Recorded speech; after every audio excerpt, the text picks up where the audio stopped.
할렐루야. 이 시간 우리가 다시 한번 인사합니다. 하나님은 오늘 우리와 함께 하십니다. 할렐루야. 예배드리는 우리 모두에게 예수 그리스도의 은혜와 평강이 함께하기를 축복합니다. 오늘 우리가 가져야 될 믿음의 신앙은 오직 예수님 신앙입니다. 오직 예수님 신앙밖에 없습니다. 이 예수님 신앙이 뭐냐? 순수 신앙이에요. 순수 신앙. 제가 일본을 갔다 오고 느낀 게 순수 신앙 가져야 된다. 어떻게 하면 순수 신앙 가져야 된다. 세상에 물들지 아니하고 환경에 물들지 아니하고 여러 가지 삶에 물들지 않은 신앙. 미신과 불교와 또 내 삶의 여러 가지 세상적인 것에 물들지 않은 신앙. 변질되면 우리 신앙이 변질되면 안 됩니다. 변화가 돼야 돼요. 변화가 돼야 돼요. 변질은 뭐냐? 썩는 거예요. 그게. 썩어서 냄새나고 결국은 그것은 변질되면 음식도 변질되면 못 먹어요. 근데 변화가 되면 뭐냐? 좋은 것으로 변화가 되죠. 바뀌는 거예요. 그게. 그래서 오늘 우리가 삶이 하나님 앞에 순수 신앙 지키는 그 은혜가 우리 가운데 있기로 합니다. 내 인생의 주인은 하나님이시다. 세상의 모든 천지 만물을 주관하시는 분은 하나님이시다. 오늘도 역사를 주관하시는 분은 하나님이시다. 오늘도 내 삶의 구원은 예수 그리스도의 십자가로 인하여 나는 구원받을 수 있다. 다른 건 없어요. 오늘도 내 삶의 십자가로 구원받는 것이 내 삶의 일상이 되어야 돼요. 일상이. 하나님을 숨기는 것이 내 삶의 일상이 되어야 돼요. 일상이 되지 않으면 교회 올 때만 하나님 숨기는 사람이 되고 밖에 나가면 뭐 내 마음대로 신앙이 돼버리니까. 그건 변질이에요. 변질. 예수님 이 땅에 다시 오신다. 예수님 이 땅에 다시 오신다. 여러분. 이 이스라엘과 이제는 이 하마스, 팔레스타인과의 전쟁이요. 이제는 심상치가 않습니다. 여러분 1945년 이스라엘이 독립이 되고 난 다음에 아랍 국가와 몇 번의 전쟁을 했죠. 그 전쟁을 했을 때도요. 그때 전쟁하고 지금 전쟁은 다릅니다. 지금 달라요. 그때도 보면 이스라엘 흩어졌던 자들이요. 모여서 그 전쟁을 위해서 다 모였는데 이제 이 러시아와 우크라이나 전쟁을 통해서 하나님이 그 흩어진 유대인들을 불러 모으는 마지막 작업을 한 것이 아닌가 그렇게 생각이 되어집니다. 자기 백성들을 이제 마지막으로 불러 모으시고 이제 이 마지막으로 하나님의 경고를 내리시는 거죠. 또 어떤 사람은 이렇게 또 이야기를 해석하는 사람도 있더라고요. 그 이스라엘이 보면 지금 동성애를 허락했거든요. 종교 차별법 허락하고. 그 하나님의 경고의 시간이다. 하나님의 경고의 시간. 어쨌든 우리 인생에 하나님의 말씀에 빗나간 그 삶을 살아갈 때는 하나님의 경고를 우리에게 늘 허락하시는 거예요. 그 경고의 시간에도 돌아오지 않는 자들은 멸망입니다. 그 멸망이 뭐냐? 지옥이라는 거예요. 그걸 우리가 늘 기억하셔야 되고요.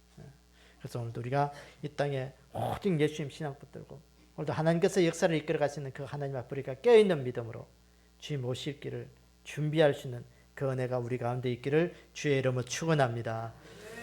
오늘 저는 이제 우리가 추수감사 절기를 앞두고 우리가 이 절기를 지키는 성도들의 모습이 어떤 모습이어야 될 것인지를 우리가 좀 이 신명기의 말씀을 통해서 우리가 좀 준비하면서 이 가을에 하나님 앞에 우리가 감사의 계절을 맞이하는 시간이 되었으면 좋겠다 하는 시간으로 마음으로 말씀을 준비했습니다. 우리가 성경을 분류할 때 창세기, 출애굽기, 레위기, 민수기, 신명기를 모세오경이다 그렇게 부르고 있습니다. 이 모세오경을 또 다르게 이야기하면 율법서다 그렇게 얘기해요. 율법서. 그 가운데 이 이스라엘 백성들이 지켜야 될 절기에 대해서 이렇게 기록해 놓은 것이 있는데요. 출애굽기, 레위기, 신명기. 그게 하나님의 백성으로 이 절기를 어떻게 지켜야 될 것인가 상세하게 말씀을 하고 있습니다. 이스라엘 백성들이 초막절을 지켜야 된다. 그래서 이 초막절. 이 초막절은 오늘날에 우리가 말하는 추수감사절입니다. 가을에 거듭 곡식을 통해서 하나님 앞에 감사하는 절기를 지키라는 것이죠. 오늘날 말하면 우리가 추수감사절기와 같은 것입니다. 이 절기는 뭐냐? 이 신약 성경의 의미로 보면 믿음의 사람들이 성도들이 구원받은 하나님 앞에 구원받은 그 구원과 관련된 것입니다. 이 6월절, 77절, 초막절은 뭐냐? 하나님께서 자기 백성들을 구원해 주셔서 그 자기 백성들로 하여금 하나님 앞에 은혜 받고 감사하고 그 사는 것을 기억하라는 것을 그 절기예요, 절기. 오늘 우리 말하면 명절입니다, 명절. 우리는 명절이 크게 큰 명절이 두 개가 있죠. 설날이 있고 또 추석이 있죠. 우리의 의미는 이 설날과 추석은 한 해가 바뀌었으니까 또 새로운 마음으로 한 해를 시작하는 것이고, 추석은 보면 이 한 해 동안 들에 곡식을 거두게 하고 이 모든 것들이 조상의 언덕이다, 뭐 그렇게 우리가 전통적으로 그렇게 생각을 하면서 절기를 지킵니다. 어쨌든 이스라엘 백성들의 이 절기는 하나님을 기억하라는 거예요. 하나님을 기억해라. 구원해 주신 그 하나님을 기억해라. 오늘도 이렇게 살아갈 수 있는 그 은혜 앞에 하나님을 기억해라. 감사하라는 것이죠. 이 모든 것들이 생활 속에서 하나님 앞에 감사하고 예배하는 삶이 되라는 것이에요. 여러분, 오늘도 우리가 해마다 가을이 되면 믿음의 사람들이, 우리는 믿음의 사람 추수감사 예배를 드립니다. 뭐 어쨌든 우리가 이 추수감사 절기는 우리가 한국의 이 교회는 공식적으로는 뭐 11월 셋째 주가 이렇게 추수감사 절기로 주일로 예배 드리는 그 날로 이렇게 정해져 있지만, 교회들마다 상황에 따라 어떤 교회는 추석에 예배 드리기도 하고 또 어떤 교회들은 뭐 어쨌든 이 가을에 한 날을 정해서 이렇게 예배를 드립니다. 그래서 우리 교회는 11월 첫 주에 이렇게 추수가 한참일 때 우리가 하나님 앞에 예배 드려야 되겠다, 그렇게 생각하고 가을에 이렇게 예배 드립니다. 어쨌든 이 추수감사 예배를 드리는 이유가 뭘까요? 한 해 동안 열매를 주신 하나님 앞에 감사하는 시간들입니다. 이 감사는 내 삶의 믿음의 표현이에요. 들에 곡식들이 있고 열매를 맺고 과일들에는 또 열매가 맺혀서 모든 식물이 열매를 맺는 것이죠. 모든 식물들이 왜 열매를 맺을까요? 열매 맺는 것은 간단합니다.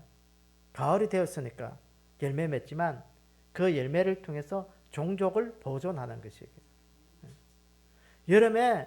여름에도요, 한참 식물이 자라서 찬바람이 불기 시작하면 성장을 멈추고 뭘 하느냐? 씨앗을 내는 거예요. 씨앗. 열매를 냅니다.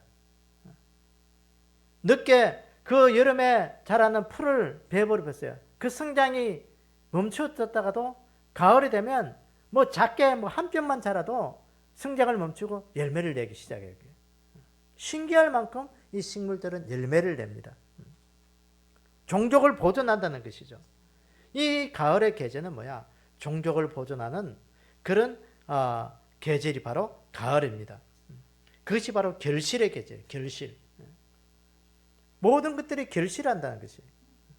이스라엘 백성들도 하나님 앞에 이 초막절을 지킨 것은 우리가 애굽에서 종살이하던 우리를 구원해 주셔서 우리를 가나안 땅으로 인도해 주신 그 하나님 앞에 우리의 삶을 기억합니다.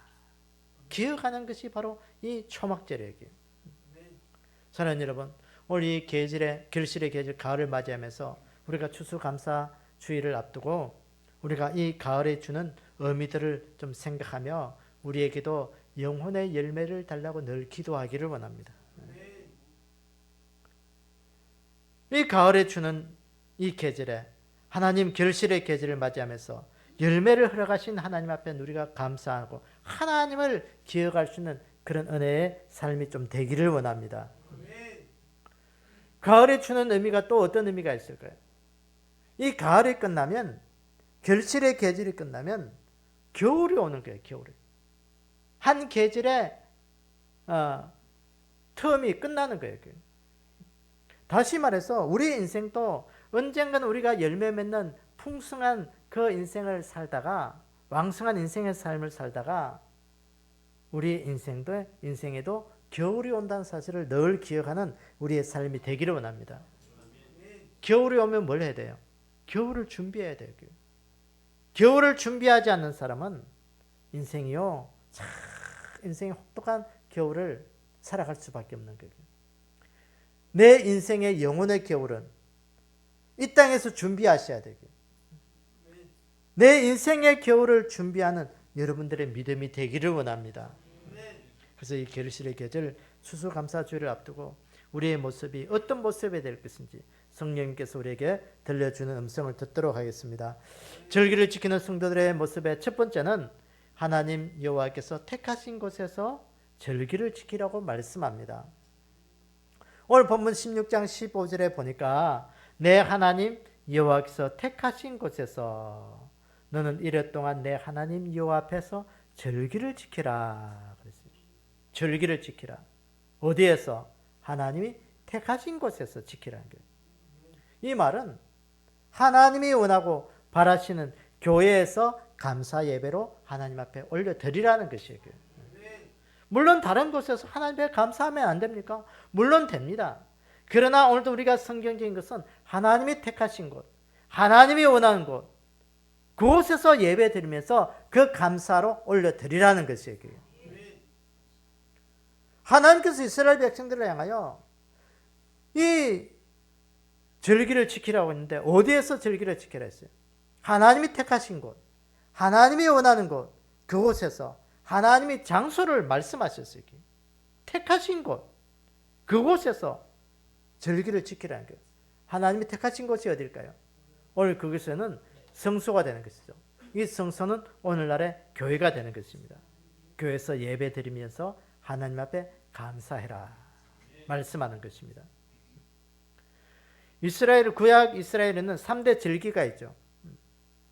그 절기를 지키기 위해서는 하나님께서 다른 곳이 아니라 너 성소에서 성전에서 절기를 지키라 늘 말씀합니다. 오늘날에 말하면 교회라는 것이죠. 교회에서 예배 드리면서 감사로 절기 지키라. 여러분 오늘 이 교회가 우리가 단순한 건물로 생각하는데 건물이 될 수도 있고 내 있는 그 자리가 구별된 장소라면 늘 교회가 되는 것입니다. 왜 그럴까요? 이 교회는 주님의 몸입니다. 교회는 주님이 피 흘려 세우신 그 피 흘린 그 흔적입니다. 주님의 십자가의 그 사랑의 은혜가 분명하게 있는 그곳이 바로 이 교회가 되는 것이죠. 예수님께서 피 흘려 사신 그곳에서 예수님의 십자가의 은혜가 있는 그곳에서 예배 드리라는 것이에요.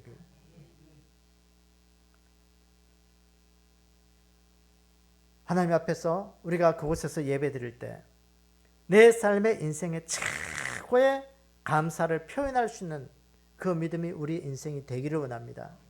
하나님 앞에 교회 와서 우리가 예배 드릴 때마다 내 인생에 예수 그리스도께서 나를 구원하신 그 십자가의 그 은혜를 통해서 나는 늘 하나님 앞에 최고의 감사의 예배를 드리겠다. 그 믿음이 우리의 믿음이 되어야 되고요. 그 신명기 12장 5절에 보면 오직 너희는 하나님 여호와께서 자기 이름을 두시려고 너희 모든 지파 중에서 택하신 곳인 그 계실 곳으로 찾아 나아가라 그랬어요. 자기 이름을 두신 곳, 하나님의 이름을 두신 곳이 어디냐? 성소, 성전이라는 것이죠. 성전으로 찾아가야 되는 이유가 뭐냐? 하나님이 거기 계시니까. 구약 성경에는 반드시 그곳에 가서 예배드리라 그렇게 말씀하고 있습니다. 하나님이 계신 그곳, 하나님이 계신 곳에서 예배드리라는 것이에요.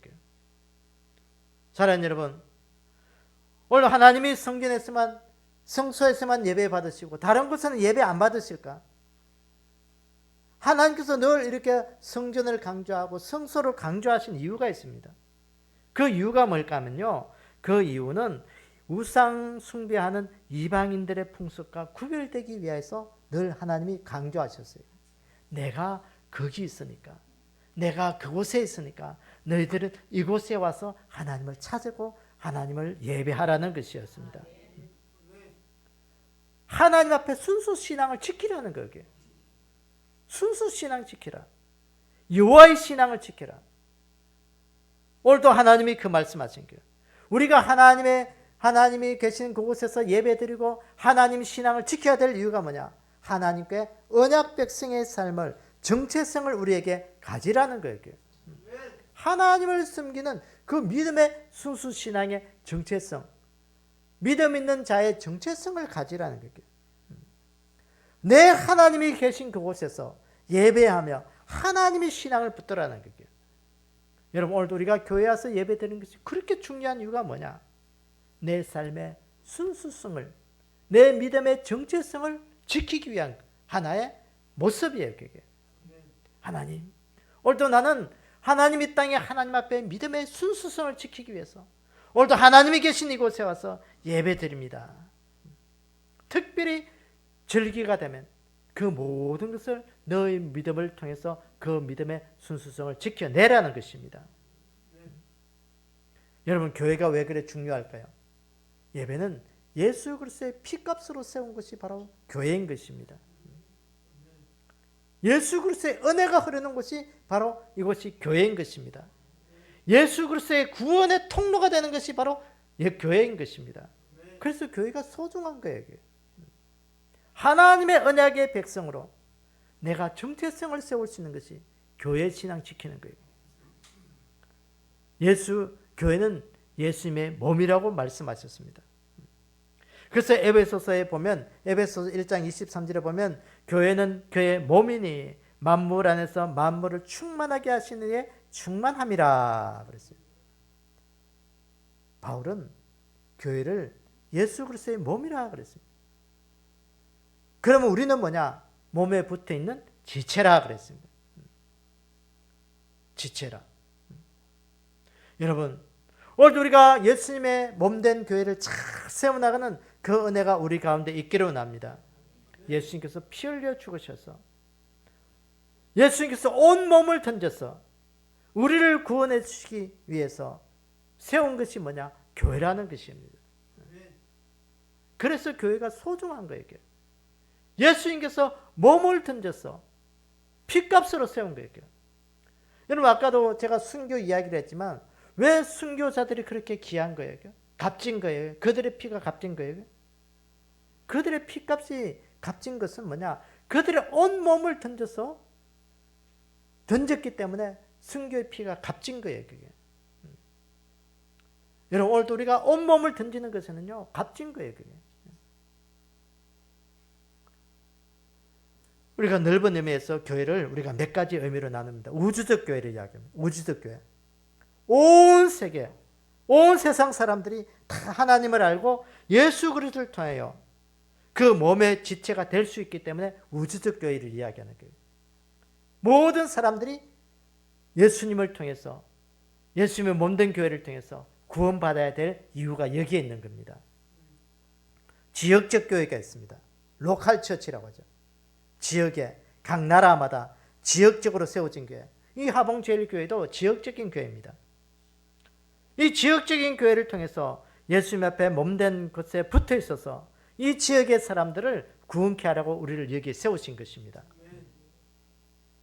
또 사도 바울은 고린도전서 3장 16절에 보니까 너희가 하나님의 성전인 것과 하나님의 성령이 너희 안에 계시는 것을 알지 못하느냐. 우리 자신이 성령님이 계시기 때문에 우리 자신이 하나님의 몸된 교회라는 거예요. 우리 자신이 성전이 되었다는 거예요. 우리 몸이 하나님의 성전인 동시에 우리는 하나님의 지체들이라는 거예요. 그래서 성전의 특징은 뭐냐? 거룩성이에요.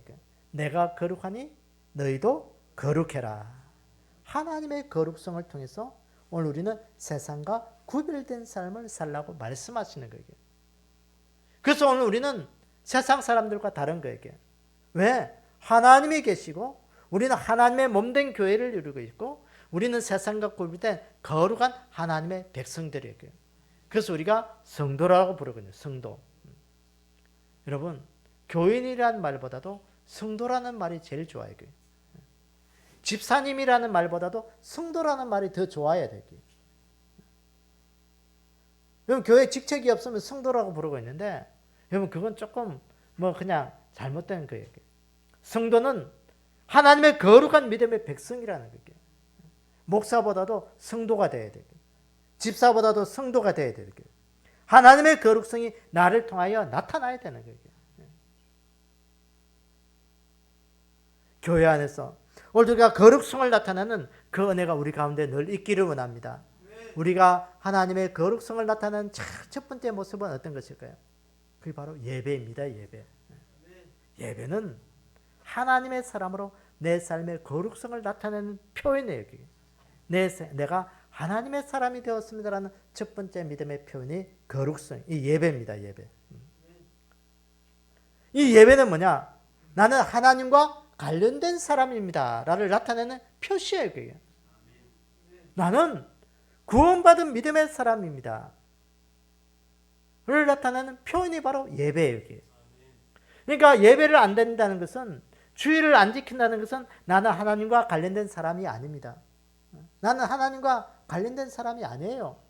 나는 구원받은 사람이 아닙니다를 표현하는 것이 예배 안 드리는 거예요.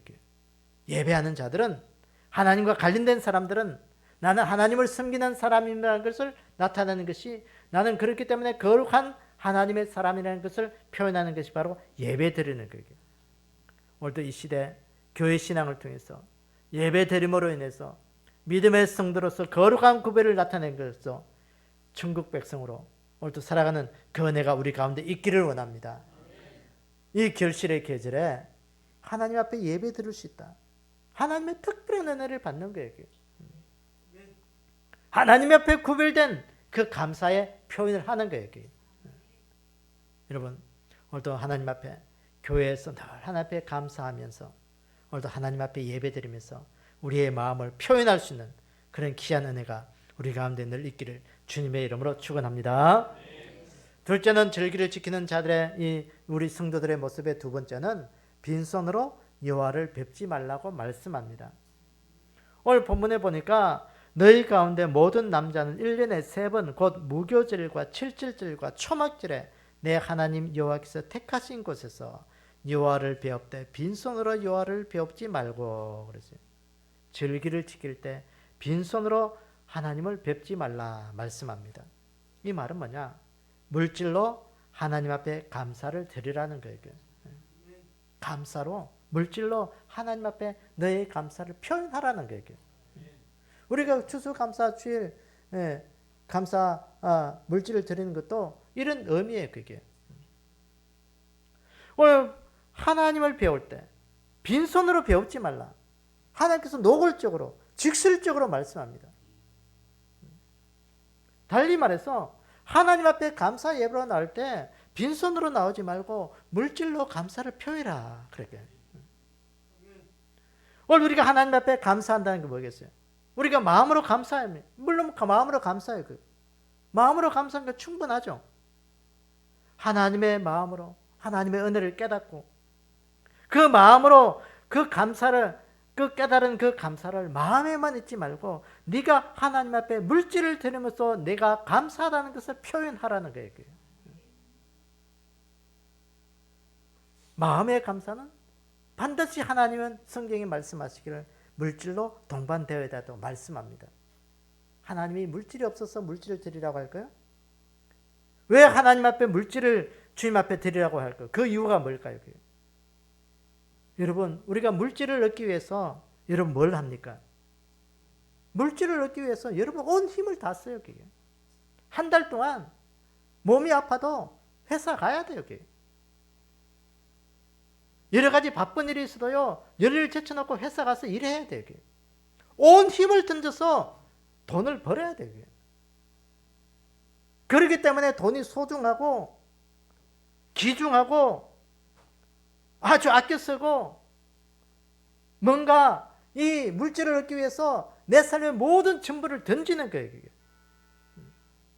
그래서 힘들게 번 사람만큼은요, 그 물질을 함부로 안 씁니다. 함부로 안 써요.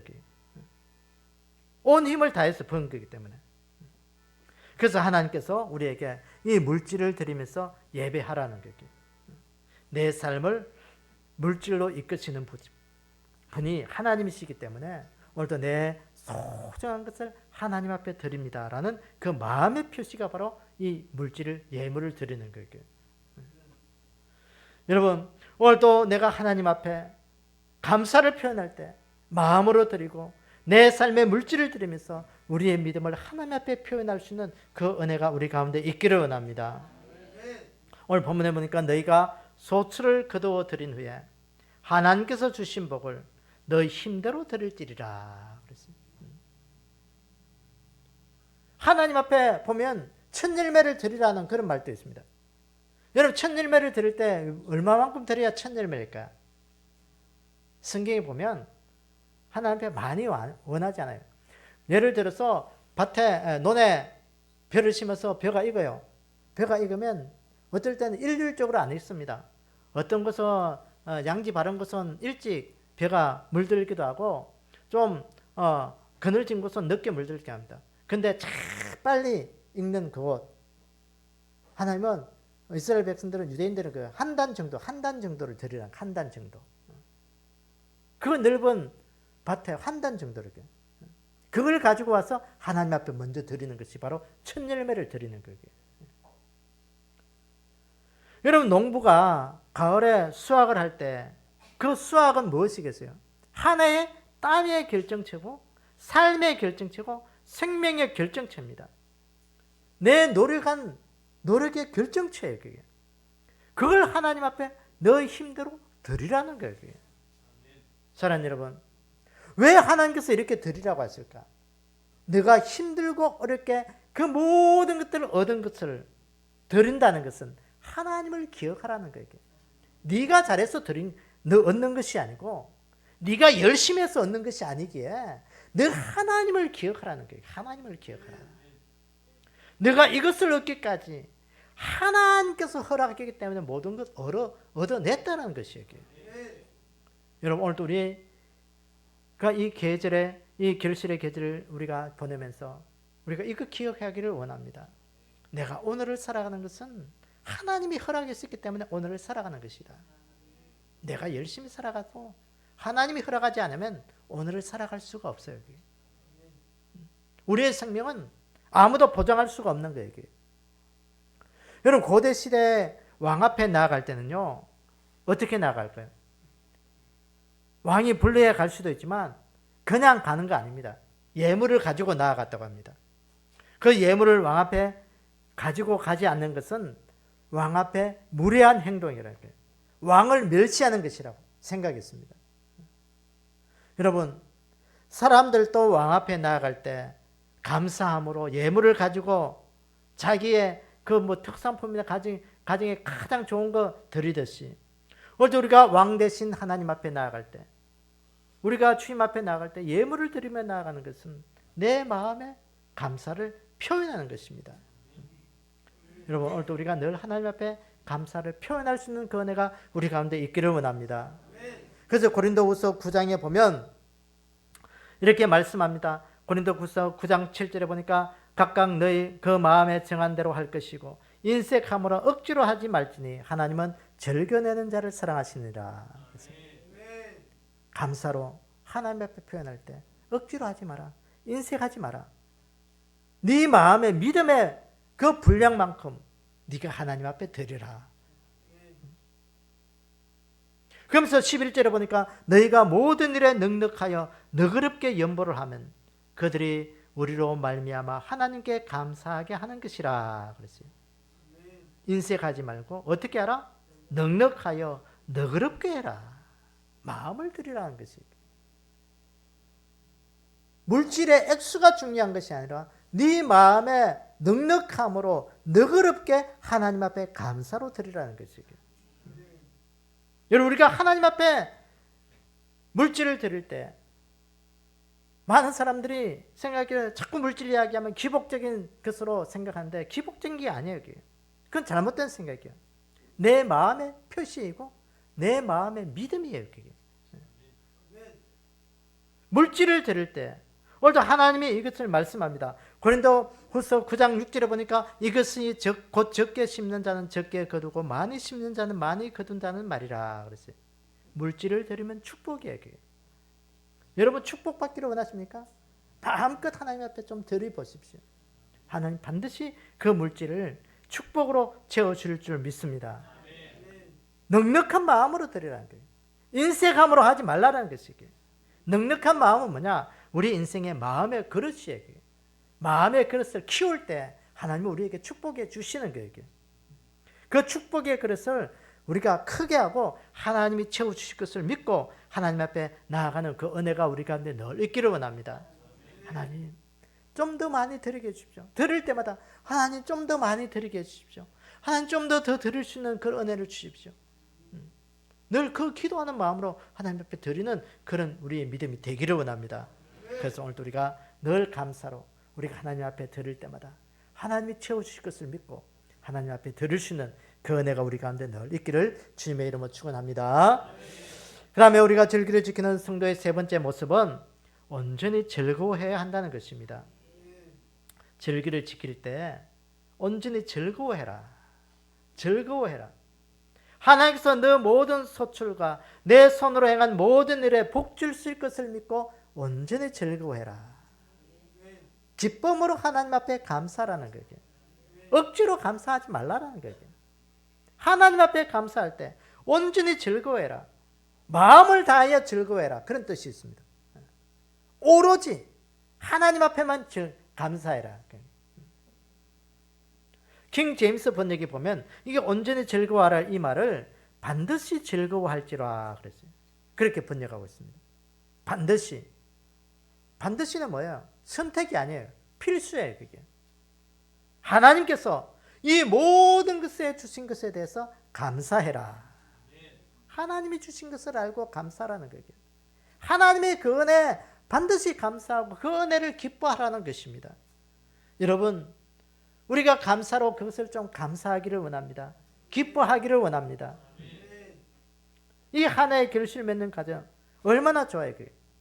여러분 이게 하면 그냥 차 타고 하면 그냥 이 가을에 그냥 차 타고 그냥 고속도로만 다니지 말고 시골길 사이사이를 다니세요. 그게. 다녀봐야 그게 이 가을의 풍성함 그것에 좋다. 이 가을이 좋다. 그걸 느끼는 거예요. 이게.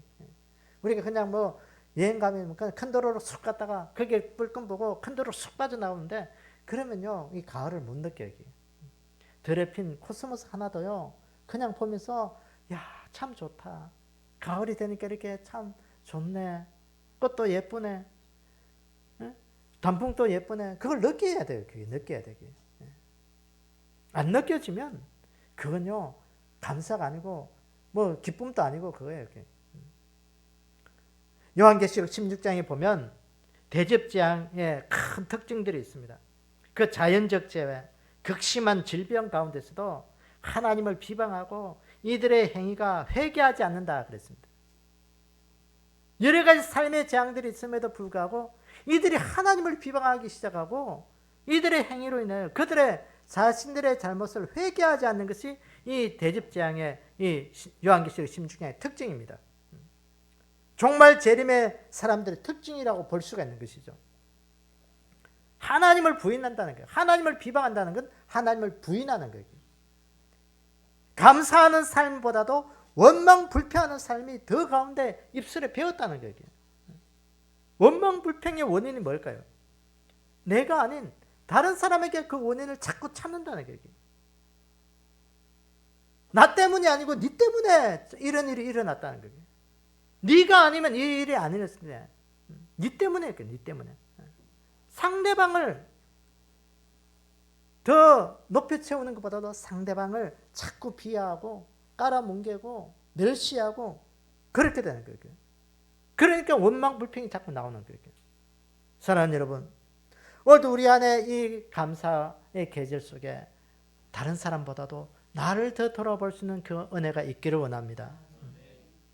여러분, 감사를 영어로 뭐라고 하죠? 땡큐라고 하죠. 땡큐. 땡큐가 뭐냐면 당신을 생각한다는 뜻이야. 상대방을 생각하는 것이 바로 감사예요. 그게. 이 좋은 계절에 나를 여기에 있게 하신 그 하나님을 생각하고 또 너가 있었기 때문에 내가 있는 것이고 모든 환경이 있기 때문에 내가 오늘 여기에 있는 것이다. 오늘 그것 좀 기억하기를 원합니다. 그것이 감사가 되는 거예요. 사랑하는 여러분, 오늘도 여러분들의 나이만큼 살아오면서 여러분들이 가장 잘하는 일이 있다면 무엇일까요? 그게? 여러분들이 가장 잘하는 일이 있으면 뭐겠어요? 그런 고백이 나와야 되겠.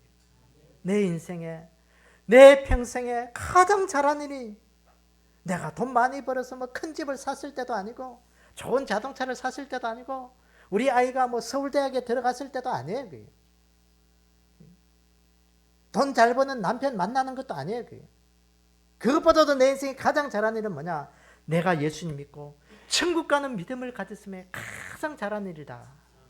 그것이 우리 입술에서 늘 고백이 나와야 되고요. 그것이 바로 하나님 앞에 감사하는 거예요.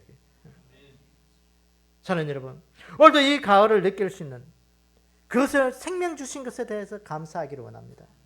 내가 이렇게 건강하게 내 발로 나와서 하나님 앞에 예배드리고 하나님을 찬양하는 입술이 있고 하나님을 느낄 수 있고 이 가을을 느낄 수 있는 것. 여러분, 내가 이 가을에 생명이 있어도 좀 죄송하지만 내가 몸이 아파서 병원에 누워있다면 이 가을을 어떻게 느낄 거예요? 건강하게 오늘도 내가 이길 수 있어서 얼마나 감사해요. 오늘 내가 이 가을을 느낄 수 있는 이 환경을 주신 하나님 앞에 얼마나 감사해요. 이 풍성한 가을 느낄 수 있다는 거 감사한 거예요. 그런데 이 시대가요 마지막 때가 되긴 됐나 봐요. 그게.